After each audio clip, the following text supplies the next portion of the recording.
நாளும் கலந்துனக்கு நான் தருவேன் கோலம் செய்துங்க கரிமுகத்து தூமணியே நீ எனக்கு சங்கத் தமிழ் மூன்றும் தா.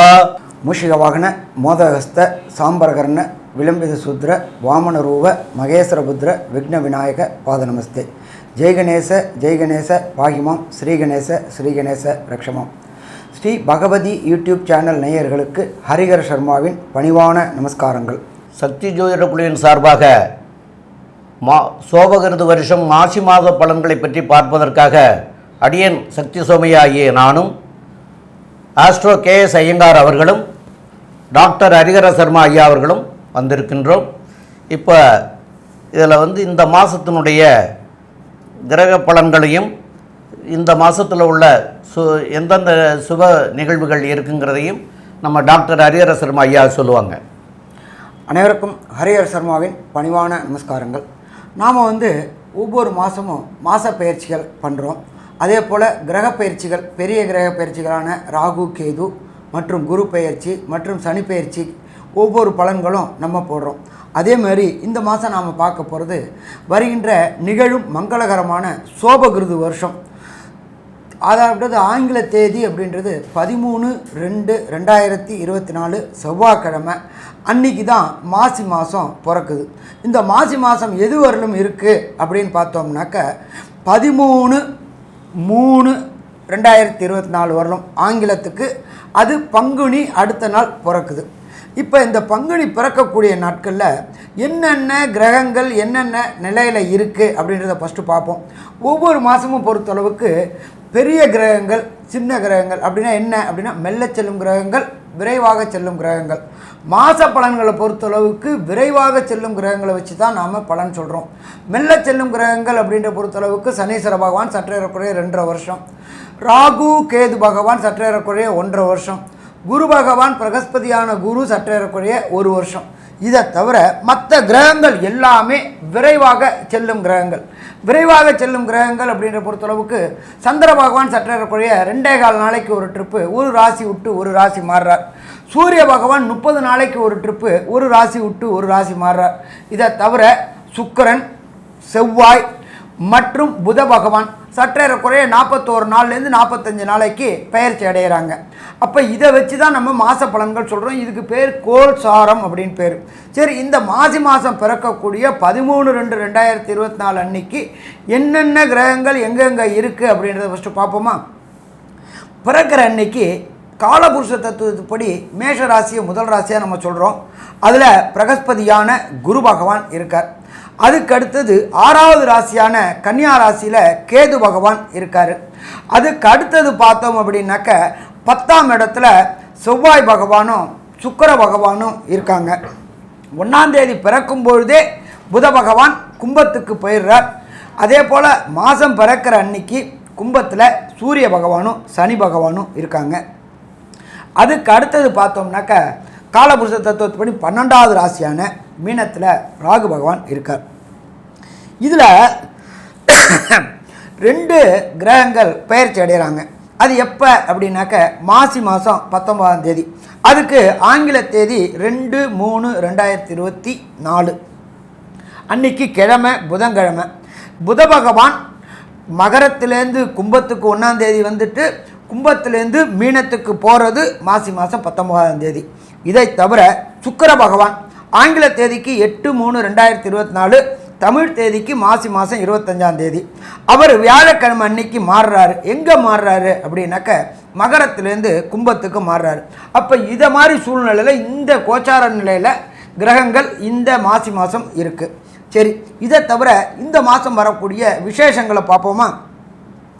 14/2 அதாவது 13/2 மாதம் பிறக்குது. பிறந்த அடுத்த நாளே 14/2 மாசி மாதம். நம்ம இருக்கிறதுலே கோபத்தின் உச்சமாக இருக்கிறவர் அப்படின்றது யாரை சொல்லுவோம்? துர்வாசரை சொல்லுவோம். அவருக்கு அன்னைக்கு துர்வாசருடைய பூஜை அன்னைக்கு. அதே போல் இருக்கிறதுலையே வசந்த பஞ்சமி இருக்கிறதுல ரொம்ப முக்கியமானது இந்த வசந்த பஞ்சமி, எல்லா இடத்துலையும் கொண்டாடக்கூடியது. அதுக்கு அடுத்தது பார்த்தோம்னாக்க 16/2/2024 அதுக்கு மாசி மாதம் தேதி அப்படின்றது 4ஆம் தேதி. அன்னைக்கு என்ன விசேஷம் அப்படின்னாக்க ரத சப்தமி விசேஷமானது. அதுக்கு அடுத்தது பார்த்தோம்னாக்க 22/2/2024 அன்றைக்கி தேதி மாசி மாதத்துக்கு 19ஆம் தேதி. நடராஜருக்கு அபிஷேக நாள் அப்படின்றது அன்னைய தேதியில். அதுக்கு அடுத்தது ரொம்ப விசேஷம் 24/2/2024. ஒவ்வொரு மாதமும் மகம் வரதான் செய்யும், மக நட்சத்திரம் வரதான் செய்யும். ஆனால் மாசி மாதம் வரக்கூடிய நட்சத்திரம் மக நட்சத்திரம், அது மாசி மகமாக கொண்டாடப்படுகிறது.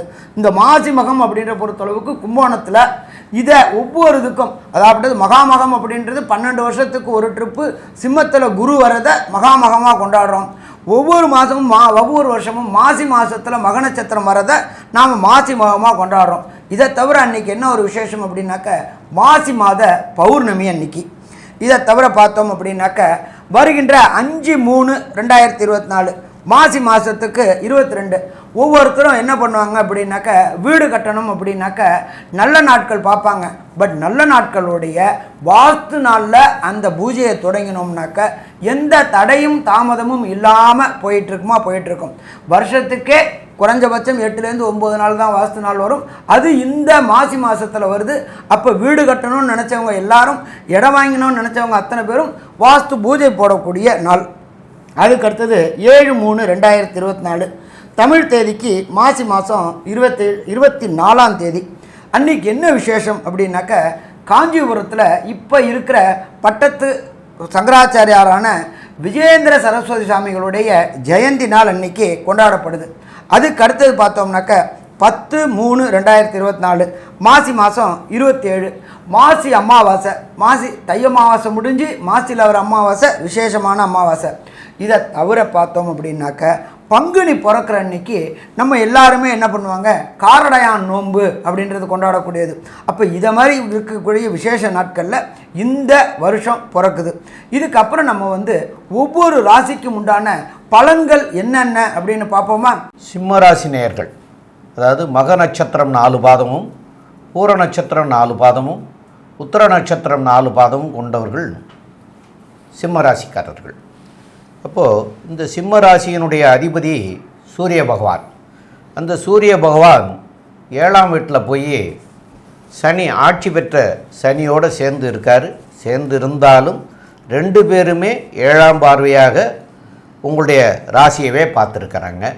அதே மாதிரி உங்களுக்கு 5க்குடைய சூரிய பகவான் 9ஆம் இடத்துல போய் ஒரு திரிகோணாதிபதி இன்னொரு திரிகோணத்தில் போய் உட்கார்ந்து அவர் உங்களுடைய ராசிங்கிற திரிகோணத்தையும் பார்த்து 5ஆம் இடத்தையும் அவர் பார்க்குறார். அதுவும் மிகச்சிறப்பு. அது போக 5க்குடையவர் அப்படின்னு சொல்லக்கூடியவர் 5க்கும் 9க்கும் உடையவர், 4க்கும் 9க்கும் உடையவர் அப்படின்னு சொல்லக்கூடியவர் செவ்வாய் பகவான். அந்த செவ்வாய் பகவானும் உங்களுடைய 8ஆம் பார்வையாக உங்களுடைய ராசியவே பார்த்துருக்கார். அப்போது உங்களுடைய ராசி 1, 5, 9க்குடையவர்கள் உங்களுடைய ராசியவே பார்க்கறது உங்களுடைய ராசி இந்த மாதம் அற்புதமாக வலுப்பெறுகிறது. அப்போ வலுப்பெறுது அப்படின்னு சொன்னால் 9ஆம் இடத்துல குரு பகவான் இருந்து ராசியை பார்க்கறதுனாலையும் 9ஆம் வீட்டு அதிபதியாகிய செவ்வாய் பகவான் உங்களுடைய ராசிக்கு 6ஆம் இடத்துல இருக்கிறதுனாலையும் அங்கேயே உங்களுடைய ராசிக்கு 10க்குடையவர், அதாவது உங்களுடைய ராசிக்கு 10க்குடையவன் சுக்கிர பகவான், அவரும் 7ஆம் வீட்டில் இருக்கிற காரணத்தினாலேயும் எல்லாமே நல்ல தெளிவடையக்கூடிய, நீங்கள் தெளிவடைஞ்சு இருக்கக்கூடிய காலமாக இருக்கும். இந்த தெளிவடைஞ்சிருக்கிற போது எந்த ஒரு செயலையும் செய்தால் சிறப்பாக இருக்கும். அதுலேயும் 10ஆம் இடத்து அதிபதியும் போய் 7ஆம் இடத்துல இருக்கார். 6ஆம் இடத்து அதிபதியாகியவர், உங்களுக்கு 6ஆம் இடத்து அதிபதியாகியவரும் சனி பகவானே, அவரும் 7ஆம் இடத்துல இருக்கார். ஆக புதிய முயற்சிகள் எதை எடுத்தாலும் உங்களுக்கு தெரிஞ்ச தொழில்களை புதிய முயற்சிகள் எடுத்து செய்யக்கூடிய காலகட்டமாக இந்த காலகட்டம் அற்புதமாக அமையும். 2ஆம் இடத்துல கேது பகவான் இருக்கிறதுனால குடும்பத்தில் சின்ன பிரச்சனைகள் வர்றதுக்கும், மனைவிக்கு சில நேரங்களில் உடல்நிலை தொல்லை கொடுக்கறதுக்கும் வாய்ப்பு உண்டு. அதை மாத்திரம் ரொம்ப கவனமாக பார்த்துக்கிறது மிக சிறப்பாக இருக்கும். மேலும் உள்ள விவரங்களை நம்முடைய டாக்டர் ஹரிஹர சர்மா ஐயா அவங்க தெளிவாக சொல்லுவாங்க. ஐயா நல்லா அழகாக விளக்கமாக சொன்னீங்க. எப்பொழுதுமே நம்மளோட ஜோதிட சாஸ்திரத்தில் ராசிநாதன் ராசியை பார்த்தாக்க மேலும் வலுப்பெறதா ஜோதிட சாஸ்திரத்தில் ஐதீகமாக இருக்குது. சூரிய பகவானை நாம் ஆத்மகாரகன்றோம். ஆத்மகாரகனான சூரிய பகவான் உங்களுடைய ராசியில் இருந்துக்கிட்டு உங்களுடைய ராசிக்கு 7ஆம் இடத்துல இருந்து உங்களை பார்க்குறார். அப்போ இதுவரை அடிமை வேலை பார்த்துக்கிட்டு இருந்த உங்களுக்கு புதிய தொழில் தொடங்கக்கூடிய வாய்ப்புகள் உண்டு. ஆத்மகாரகன் எப்போ வலுப்பெற்றுட்டாரோ அப்போ சுயமுயற்சினால் புதிய தொழில் தொடங்கக்கூடிய வாய்ப்புகள் மிக மிக அதிகம். இதை தவிர பார்த்தோம் அப்படின்னாக்க அரசு தொடர்புடைய உத்தியோகத்துக்கு முயற்சி செய்கின்ற சிம்ம ராசியில் உள்ள மகம் பூரம் உத்திரம் நட்சத்திரக்காரங்களுக்கு அரசு தொடர்புடைய உத்தியோகம் கிடைக்கக்கூடிய வாய்ப்புகளும் உண்டு. அதுக்கு அடுத்தது பார்க்கோம்னாக்க 7ஆம் பாவாதிபதி சனி 7லேயே இருக்கார். அதை தவிர பிரகஸ்பதியான குரு பகவான் 9ஆம் இடத்துல இருந்துக்கிட்டு உங்கள் ராசியையும் பார்க்குறார்.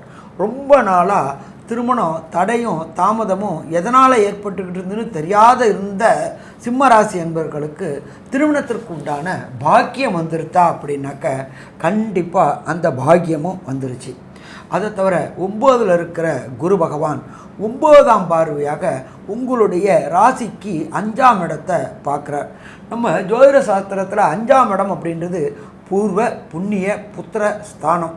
ரொம்ப நாளாக திருமணம் ஆச்சு சாமி, நான் போகாத கோயில் இல்லை, வேண்டாத கடவுள் இல்லை, ஆனால் எனக்கு வம்சமிருத்தியே ஆகலை அப்படின்னு நினச்சிட்டு இருந்த தம்பதிகளுக்கு இந்த மாதம் கண்டிப்பாக வெற்றி கிடைக்கக்கூட வாய்ப்புகள் உண்டு. என்ன வெற்றி? யாழினிது குழனிது அப்படிம்பாங்க, மழலை சொல் கேளாதோன்னு. அந்த மழலை பாக்கியம் உண்டாகக்கூடிய வாய்ப்பும் இந்த காலகட்டங்களில் உண்டு. அதே போல் சிம்ம ராசிக்காரங்களை பொறுத்தளவுக்கு முதல் திருமணம் ஏதோ ஒரு காரணத்தினால முறிவு ஏற்பட்டு 2ஆம் திருமணத்துக்கு பார்த்துக்கிட்டு இருந்திருக்கிறவங்களுக்கு இந்த காலகட்டங்களில் 2வது திருமணம் நடைபெறக்கூடிய வாய்ப்புகள் மிக மிக மிக அதிகம். அப்போ இந்த காலகட்டங்களில் முயற்சி பண்ணினாக்க ஏதோ ஒரு காரணத்துக்காக திருமண முறிவு ஏற்பட்டு 2வது திருமணத்திற்கு பார்த்து கொண்டிருக்கிற அத்தனை ஆணுக்கும் சரி அத்தனை பெண்களுக்கும் 2ஆம் திருமணம் கைகூடக்கூடிய வாய்ப்புகளும் இந்த காலகட்டங்களில் உண்டு. ஜோதிட சாஸ்திரத்தில் என்ன சொல்லுவாங்க அப்படின்னாக்க ஓடி போனவனுக்கு 9ல் குரு அப்படிம்பாங்க. அப்போ இதுவரை வெளியூர் வெளிமாநிலம் வெளிநாடு சென்று முயற்சிகள் எடுத்து ஜெயிக்க முடியாமல் இருந்த சிம்ம ராசி என்பவர்களுக்கு என்னத்துக்காக போனோமோ அதை ஜெயிக்கக்கூடிய வாய்ப்புகள் உண்டு. சிம்மராசியை சேர்ந்த மாணவர்களாக இருந்தால் படிப்பில் ஜெயிக்கக்கூடிய வாய்ப்புகள் உண்டு. சிம்மராசியை சேர்ந்த உத்தியோகம் போகக்கூடிய ஆண்களுக்கு பொண்ணாகும் அப்படின்னாக்க உத்தியோகத்தில் நிலையான தன்மை உண்டாகும். ரொம்ப நாளாக டெம்பரரியாகவே ரொம்ப நாளாக கான்ட்ராக்டாகவே இருந்துக்கிட்டு இருந்தேன் அப்படின்னு நினச்சிக்கிட்டு இருக்கிறவங்களுக்கு பணி நிரந்தரம் ஏற்படக்கூடிய வாய்ப்புகள் உண்டு. சிம்மராசியை சேர்ந்த பெண்களாக இருந்தாக்க உங்களுக்கும் உங்கள் மேலதிகாரிகளுக்கும் இருந்த கருத்து வேறுபாடுகள் மறைஞ்சி உங்கள் ராசியை குரு பார்க்குறதுனால அவங்க கூட இருந்த கருத்து வேறுபாடுகள் மறைஞ்சி உங்களுக்கு திடீர் பதவி உயர்வு திடீர் பணவரவு எல்லாம் கிடைக்கக்கூடிய வாய்ப்புகள் உண்டு. இதை தவிர ரொம்ப நாளாக இடம் வாங்கணும்னு நினச்சிக்கிட்டு இருந்தேன் சாமி அப்படின்னு நினச்சிக்கிட்டு இருந்த சிம்மராசியை சேர்ந்தவங்களுக்கு மண் வாங்கக்கூடிய வாய்ப்புகள் உண்டு, அபார்ட்மெண்ட் வாங்கக்கூடிய வாய்ப்புகள் உண்டு. அதே போல் இந்த மாதம் வரக்கூடிய வாஸ்து நாள்லையே வீடு கட்டக்கூடிய வாய்ப்புகளும் இந்த சிம்ம ராசிக்காரங்களுக்கு உண்டு. சாமி எல்லாம் சொல்லிட்டீங்க, அதுக்கு பணம் வருமா? கண்டிப்பாக பணம் வரும். 9ஆம் இடத்து அதிபதி 5க்குடையவர் 9ல் இருக்கார். கண்டிப்பாக தேவையான நேரத்தில் தேவையான இடத்துல கேட்கக்கூடிய பணமும் வருமா? பணமும் வரும். அடுத்தது 7ஆம் இடத்துல சனி பகவான் இருக்கார். 7ஆம் இடத்துல 1ஆம் தேதிக்கு அப்புறம் புத பகவானும் மாறிடுறாரு, சுக்கிர பகவானும் மாறிடுறாரு. திருமணம் தடை தாமதம் அதே போல் தொழிலில் பார்ட்னர் மூலியமாக செஞ்சிட்ருக்கிறவங்களுக்கு எப்போதுமே ஒரு சில பேருக்கு பார்ட்னர் தொழில் சரியாக வரும், ஒரு சில பேருக்கு பார்ட்னர் தொழில் சரியாக வராது. உங்களுடைய ராசி அதிபதியே ராசிக்கு 7ஆம் இடத்துல இருக்கிறதுனால பார்ட்னருடைய புத்திசாலித்தனமான முடிவினால் உங்களுக்கு அபரிமிதமான லாபம் கிடைக்கக்கூடிய வாய்ப்புகள் உண்டு. என்ன ஒன்று அப்படின்னாக்க சனி பகவான் உங்களுடைய ராசியை பார்க்கறது கொஞ்சம் பிரச்சனை. என்ன விதமான பிரச்சனைகள் வரக்கூடிய வாய்ப்புகள் உண்டு அப்படின்னாக்க அஜீரண கோளாறு, யூரினரி இன்ஃபெக்ஷன் இதெல்லாம் கொஞ்சம் வரத்துக்கு வாய்ப்புகள் உண்டு. அதே போல் உஷ்ண தொடர்புடைய உபாதைகள் வரத்துக்கும் வாய்ப்புகள் உண்டு. அதே போல் சனி பகவானை என்ன சொல்லுவோம் அப்படின்னாக்க பிறப்புறுப்பு மற்றும் யூரினரி இன்ஃபெக்ஷன் அதில் சின்ன சின்ன ப்ராப்ளங்கள் வர வாய்ப்புகள் உண்டு. அதனால் காலகாலத்தில் நேரத்தில் சாப்பாடை சாப்பிடுங்க, அதிகமான தண்ணியை குடிங்க, பிரச்சனைகளை தவிர்க்கலாம். சரி, இதை தவிர இந்த சிம்ம ராசிக்கு மெல்ல செல்லும் கிரகங்களான அங்காரகன், புத பகவான், சுக்கிர பகவான் என்னென்ன நற்பலன்களையும் என்னென்ன கெடுபலன்களையும் அவருடைய பார்வை கொண்டும் அவர் இருக்கிற இடத்த கொண்டும் என்னென்ன செய்வார் அப்படின்றத நம்மளோட அஸ்ட்ரோ கேஎஸ் ஐயங்கார் அவங்க சொல்லுவாங்க. ஐயா, அற்புதமாக சொன்னீங்க. அதாவது செவ்வாய் பகவான் இந்த ராசியினுடைய யோகக்காரகன். அதாவது 4, 9 இந்த 2 இடத்துக்கு உண்டானவர்னு ஐயா சொன்னார் ஏற்கனவே. அவர் 6ஆம் இடத்துல போயிருக்கார். அதனால் புதிய கடன் வாங்கக்கூடிய வாய்ப்பு உண்டு. புதுசாக வந்து கவர்மெண்ட் வேலை இல்லைன்னா கவர்மெண்ட் கான்ட்ராக்டு இந்த மாதிரியான விஷயங்கள் கிடைக்கக்கூடிய காலகட்டம். இந்த இதில் அதாவது சிம்மராசிக்காரர்கள் அரசு, அரசாங்கம், அரசியல் சார்ந்த இருப்பவர்களுக்கு பார்த்தாலேயானால் சற்று பிரச்சனைகள் வரும். பேச்சில் ரொம்ப கவனமாக இருக்கணும். எதிராளிகளோடு ரொம்ப ஜாகிரதையாக இருக்கிறது ரொம்ப நல்லது. ஏன்னா ராசிநாதனே 7ஆம் இடத்துல போய் ஆட்சி பெற்ற சனி பகவான் வீட்டில் போய் உட்கார்றது வந்து அந்த அளவுக்கு வசதி கிடையாது. இருந்தாலும் உங்களுடைய ராசியை குரு பகவான் பார்க்கறதுனாலையும் ராசிநாதன் ராசியை பார்க்கறதுனாலையும் உடல் நலத்தில் ஓரளவு சுமாராக இருக்கும். இருந்தாலும் எதிராளிகள் பார்ட்னர்ஷிப் பிஸ்னஸ் பண்ணுறவர்களுக்கு எதிராளிகளினுடைய கையை ஓங்கக்கூடிய வாய்ப்பு உண்டு. எதிராளிகளை நம்ப வேண்டாம். நிச்சயமாக வந்து எதிராளிகள் முதுகில் குத்தக்கூடிய காலகட்டமாகவே இருக்கும். அதனால் பொறுமையாக இருக்கிறது ரொம்பவும் நல்லது. யாரை சார்ந்தும் நீங்கள் வந்து ஒரு வார்த்தை சொல்கிறது அப்படின்றது வந்து உங்களுக்கு பெரிய பிரச்சனைகள் கொண்டு போய்விடும். 6ஆம் இடத்தில் இருக்கக்கூடிய செவ்வாய் பகவான் மூலியமாக எதிரிகள் அற்ற நிலை வரும். இருந்தாலும் எதிரிகள் இருப்பார்கள். அவர்களை வெல்வதே ஒரே குறியாக நீங்கள் அது பின்னாடியே போயிட்டு இருப்பீங்க. உங்களுடைய ராசிக்கு 3ஆம் அதிபதியும் 6ஆம் இடத்துல போய் இருக்கார், அதாவது சுக்கிர பகவான். இதன் மூலியமாக பார்த்தீர்களேயானால் பெண்ணின் மூலியமாக சில எதிரிகள் வரக்கூடிய வாய்ப்புகள் நிச்சயமாக உண்டு. அந்த பெண்ணின் மூலியமாக வர எதிரிகளை சமாளிப்பது சிறிது பிரச்சனைகள் வரக்கூடிய வாய்ப்புகள் உண்டு. உங்களுடைய ராசிக்கு பார்த்தாலேயானால் புத பகவான் உங்களுடைய ராசிக்கு சமசப்தமத்தில் இருக்கார். அவரே வந்து குடும்பாதிபதினு சொல்லக்கூடியவர், அவரே வந்து லாபஸ்தானாதிபதினு சொல்லக்கூடியவர். அவர் வந்து சமசப்தமத்தில் இருக்கிறதுனால உங்களுடைய எதிர்பாலினத்தவர் மூலியமாக நல்ல ஒரு குடும்பத்தில் உங்களுடைய எதிர்பாலினத்தவர் மூலியமாக குடும்பத்தில் நல்ல ஒரு அமைதியும் அவர்கள் வழி சென்றால் நல்ல ஒரு ஏற்றம் கிடைக்கக்கூடிய காலகட்டமாக இந்த மாதம் அமையிறது. இந்த மாதத்தில் 8ஆம் இடத்தில் இருக்கக்கூடிய ராகு திடீர் பண யோகத்தை கொடுப்பார். இருந்தாலும் உடல் நிலையில் சற்று சறுக்கலை கொடுப்பார். குரு பார்க்கறதுனால உங்கள் ராசியில் அவ்வளோ பெரிய பிரச்சனைகள் வரக்கூடிய வாய்ப்புகள் இப்பொழுதைக்கு இல்லை. உங்களுடைய ராசிக்கு பார்த்தேன்னா 6ஆம் இடத்தில் இருக்கக்கூடிய சுக்கிர பகவானும் வந்து இந்த மாத கடைசியில், அதாவது மாசி மாத கடைசியில் வந்து மாறிடுறார் சப்தமத்துக்கு. இந்த காலகட்டத்தில் பார்த்தேன்னா உங்களுக்கு திருமண யோகமும் வரக்கூடிய வாய்ப்பு உண்டு. ஏன்னா குருவும் உங்களை பார்க்குறார். உங்களுடைய ராசியை சப்தமத்தில் வந்து 7ஆம் அதிபதி அப்படின்னு சொல்லக்கூடிய களத்திர காரகனும் வந்து இருக்கார், களத்திர ஸ்தான அதிபதியும் இருக்கார். இதன் மூலியமாக திருமணத்திற்கு பார்த்து கொண்டிருப்பவர்களுக்கு இந்த மாசி மாதம் கடைசியில் ஒரு 22 தேதி தாண்டினதுக்கப்புறம், அதாவது மார்ச் ஒரு 10 தேதி தாண்டினதுக்கப்புறம் பார்த்தோன்னா சுக்கிரன் வந்து கும்பத்துக்கு போனதுக்கப்புறம் உங்களுக்கு திருமணத்திற்கு பாக்கியம் நிச்சயமாக உண்டு. திருமணத்துக்கு பார்த்து கொண்டிருக்கக்கூடிய இளைஞர்களுக்கு நிச்சயமாக திருமண காலம் உண்டு. அதுக்கப்புறம் சித்திரையில் கல்யாணம் ஆகக்கூடிய வாய்ப்புகள் மிகவும் அதிகம். தொழிலில் பெரிய ஏற்றம் கிடைக்கும். பார்ட்னர்ஷிப் தொழிலில் பெரிய ஏற்றம் கிடைக்கும். எல்லாராலையும் ஒரு புகழப்படக்கூடிய அளவுக்கு இருக்கும். பார்ட்னர் ரொம்ப ஸ்ட்ராங்காக இருக்கக்கூடிய காலகட்டமாக இருக்குது. இந்த காலகட்டத்தில் பார்த்தாலேயானால் உங்களுடைய முயற்சிகள் அனைத்தும் வெற்றி பெறும். 3ஆம் அதிபதி 6ஆம் இடத்துல இருக்கிறதுனால. இருந்தாலும் சில நாட்களை தவிர்க்கிறது நல்லது அப்படின்றத சொல்கிறோம். அந்த சில நாட்கள் என்னென்ன அப்படின்றத பற்றி ஐயா கிட்ட கேட்போம். ரொம்ப அற்புதமாக சொன்னீங்க ஐயா, ரொம்ப தெளிவாக விளக்கமாக இருந்து சொன்னீங்க. அதாவது சிம்ம ராசிக்காரர்களுக்கு சந்திராஷ்டம தினங்கள் அப்படின்றது வந்து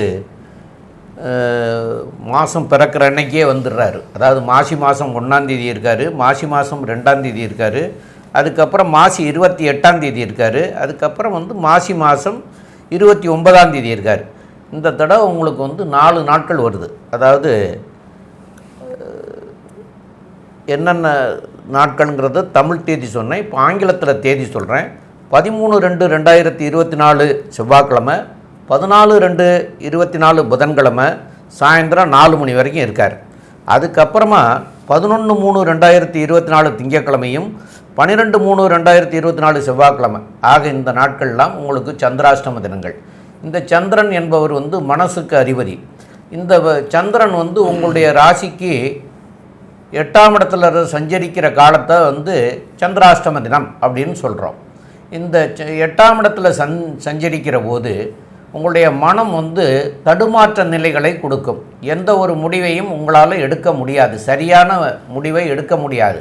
அது எவ்வளவு தான் நீங்கள் வந்து அதிபுத்திசாலியாக இருந்தால் கூட இந்த மனமும் தடுமாறி மைண்டும் தடுமாறி அது அவசரப்பட்டு செய்யக்கூடிய காலம் கெட்டு போயிடும். அதனால் இந்த நாட்களையெல்லாம் நீங்கள் தவிர்க்கணும்.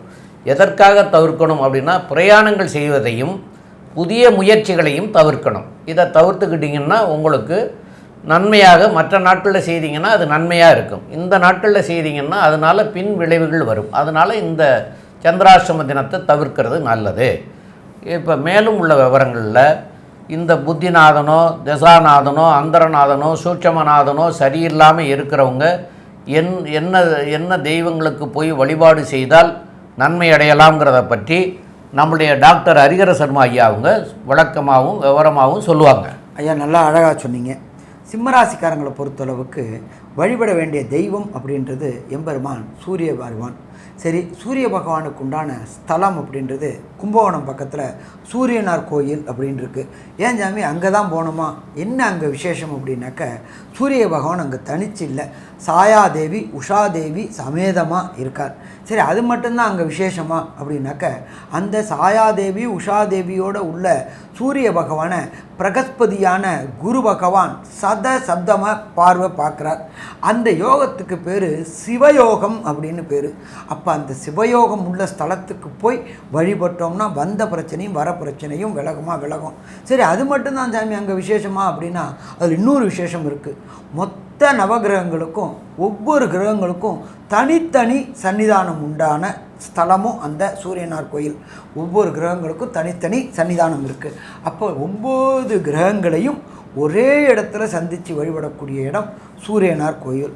சாமி, எனக்கு இருக்கிறதோ மாசி மாதத்தில் 30 நாள் தான், இதில் நான் போகிறதுக்கு வாய்ப்பு இல்லையே, ஏதாவது பக்கத்தில் உள்ள ஏதாவது ஒரு ஸ்தலம் சொல்லுங்கள் அப்படின்னா ஒன்றும் ப்ராப்ளம் இல்லை.